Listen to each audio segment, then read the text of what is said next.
How's it going, everyone? It's Matt Deeks here with another video, another update just released by Focus Entertainment devs, and I want to quickly go over that right now, guys. Literally released just 10 minutes ago, you can see right there, and really appreciate all the transparency from Focus Entertainment. You guys are fantastic. But without further ado, guys, let's get into it. If you've been kind of following along, they're going to be releasing a public test server. You probably saw it on my last update video and their last community update, but they just released a public test server FAQ. All right, so frequently asked questions. So I'm going to quickly go over that, guys. If you're not following them on Discord and you didn't catch this on time, or if you're not going to see this, here I am. I'm going to bring it to you. I'm going to link it down below, and you guys can definitely go into it. There are some instructions that we'll get into later on how to access these public test servers. So I'll leave the link down below in my description, and you guys can definitely check that out. So let's get started, guys. What's a public test server? So I'm just going to go and kind of read here what they're going through, and I'm going to quickly give my 2 cents. So Space Marines 2's public test server works as a separate version of the game featuring WIP content and features. Okay, so again, it's going to work according to them, it's going to work as a separate game. So hopefully it's not affecting your progress or your stats or your classes, whether it's PvE or PvP in your actual game. So again, okay, share your feedback to help us refine the patch before its official release. Your input provides an important perspective that will be reviewed by the developer team, all right, and may impact further game. Okay, so basically it's you're going to be playing, I guess, unfinished or test versions of various modes or new classes or new weapons, and they'll be asking for your input, and it might kind of steer them in different directions. So very, very cool. Very, very cool. And this just shows how much Focus Entertainment actually cares about its fans, which is fantastic. Continuing here, since this is a test environment, expect unfinished content and possible bugs. Like I said, yeah, unfinished content, totally acceptable. I mean, I totally get it, and then in my opinion, I think that's totally fine.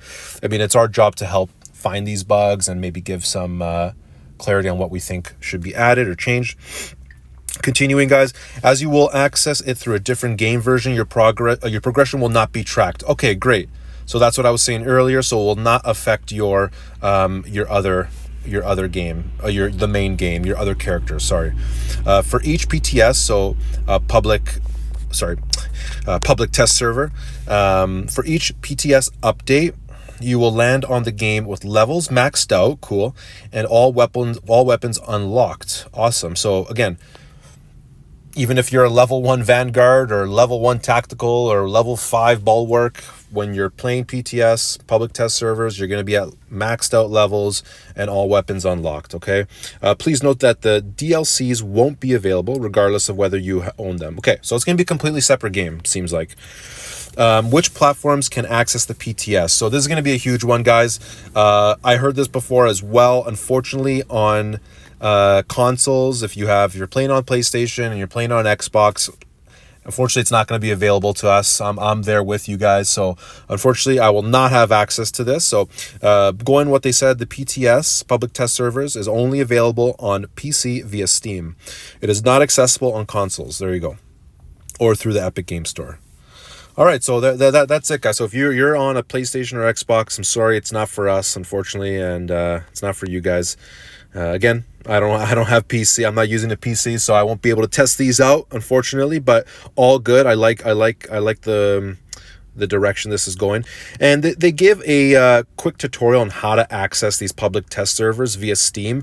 I'm not going to go over step by step here, guys, but you can either pause the video if you want, or I'm going to leave the link down below for you guys so you can read it. I'll never leave you guys hanging there, never leave you in the dark. So I'll leave the link below, and you guys could definitely see how to access this if you're on PC. They go on and say, can I try every single feature that will be implemented with the next patch? So then they go on and say, saying most upcoming content will be available to you. However, we won't share content that is too buggy or hasn't undergone the necessary approvals.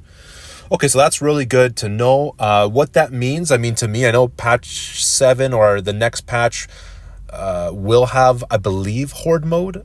I might be wrong. I might be completely wrong, but I know Horde mode is coming.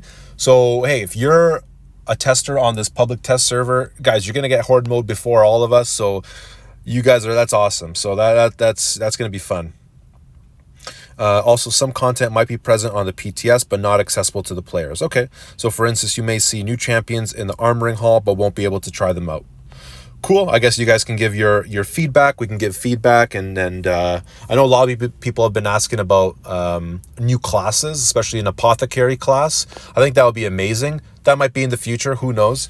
But I guess you guys will give your whoever can get access to this public test server. You'll be able to kind of give your input. How long will the PTS be active? The PTS will run until patch 7 officially launches. After that, it will go dormant until the next major PTS. So it seems like the public test servers, guys, is going to be an ongoing thing. It'll be launched before the patches, I guess, patches going forward, kind of to test it out. And then I guess it's going to go dormant when the patch officially launches, and then we'll reemerge before the next patch. Then they go on and say, will my progress be saved? So no, because the PTS runs as a completely separate game version, it does not carry over your previous progress in the game. So you're basically like just testing it out. You're basically just testing it out. Nothing's being saved. You're giving your feedback, and that's it. Okay, so they go on and say right here something about prestige ranks here, which I'm very excited about. This ensures that you won't have to spend time to unlock all features, especially the prestige rank. So that's going to be, I cannot wait for that prestige rank. Okay, is multiplayer available on PTS? Yes. Do mods work with the PTS? Mods won't work. Okay, so if you're using mods, guys, it will not work on the public test servers. Then they go on and say, how can I give feedback, guys? Again, as mentioned in previous community updates, the primary purpose of pub PTS is to gather your feedback on new content, changes, and balancing tweaks we plan to implement. So their main focus will be on the PvE prestige ranks and weapon perks. All right, guys. So, hey, again, I won't have access to this, guys. So please do it for all of us. If you're using it on a PC, if you're playing it on PC, guys, this is your time to shine. All right, brothers, this is our time to shine. And that's it, guys. And then they're going to go over here what's included in patch 7 on PTS. So it's going to be PvE prestige ranks, PvE new map. Okay, so infiltration or exfiltration seems like it's going to be the new operation. Very cool. Please note that when reaching the final boss arena, the victory screen starts as soon as you interact with the terminal, and the classic mission and behavior follows. All right, guys, so you're going to get access to the new PvE map. That's awesome. Weapon class restrictions changed. Okay. Improved PvE matchmaking. You're also going to get access to PvP, so custom PvP lobbies, matchmaking improvements, awesome, and then some general fixes. So weapons perk rework. Okay, new weapon, Infernal Pistol. Wow, we're getting some drops here, guys. New colors available in the armoring hall: Volupus pink, Thousand Suns blue. Cool. Clothing colors for bulwark. Option to color hands separately from arms. Very cool. So a lot of cool things, guys, in this public test server, and then some DLC stuff, Space Wolves chapter pack and the Imperial Foes champion pack. And that seems like it's it, guys. I'll end it there. Again, the link will be down below. Thank you to Focus Entertainment. I can't pronounce that name. Mizulft. Thank you so much for posting this. I believe you're the author here. You're the submitter. So thank you. Focus Entertainment again. Awesome work keeping us fans in the loop and engaged within the process here of building this game out. To the people that watch this video, if you made it to the end, thank you so much. Please subscribe if you want to keep up to date with all the updates, and really appreciate your time, guys. May the Emperor bless. Take care.